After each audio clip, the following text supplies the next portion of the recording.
نہ تو کھیتی کرتے ہیں اور نہ ہی فصل کاٹتے، لیکن اللہ پاک کو رزق عطا فرماتا ہے۔ اللہ پاک رزق عطا فرماتا ہے، پرندوں کو بھی عطا فرماتا ہے۔ ہمیں بھی بھروسہ ہونا چاہیے، اس پر مایوس نہیں ہونا چاہیے۔ جواب بالکل درست دے دیا ہے۔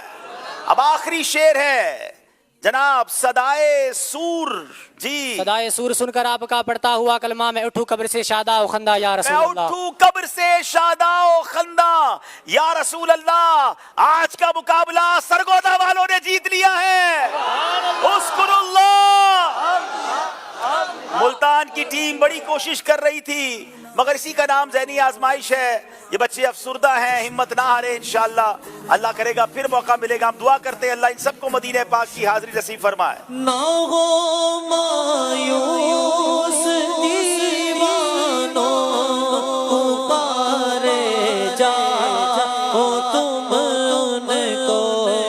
نہ ہو مایوس دیوانوں، پکارے جاؤ تم ان کو۔ نہ ہو مایوس دیوانوں، پکارے جاؤ تم ان کو۔ بلائیں گے تمہیں بھی ایک دن سرور مدینے میں۔ بلائیں گے تمہیں بھی ایک دن سرور۔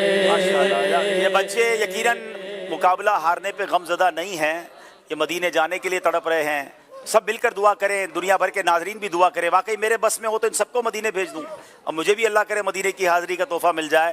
دعا کریں اللہ ان سب بچوں کو اور ہم سب کو ان کے صدقے مدینے کی حاضری عطا فرمائے۔ میرا غم بھی تو دیکھو میں پڑا ہوں دور طیبہ سے۔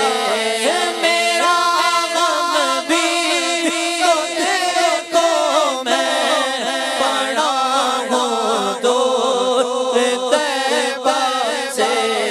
سکون پائے گا بس میرا دل مضطر۔ آ جائے نیت ہمت کریں انشاءاللہ۔ ذہنی آزمائش ہی تو مدینے جانے کا سبب نہیں نا، آقا بلائیں گے انشاءاللہ، سب کا سفر ہو جائے گا۔ ہمت رکھیں، آگے آ جائیں۔ اچھا جناب، اب آپ سے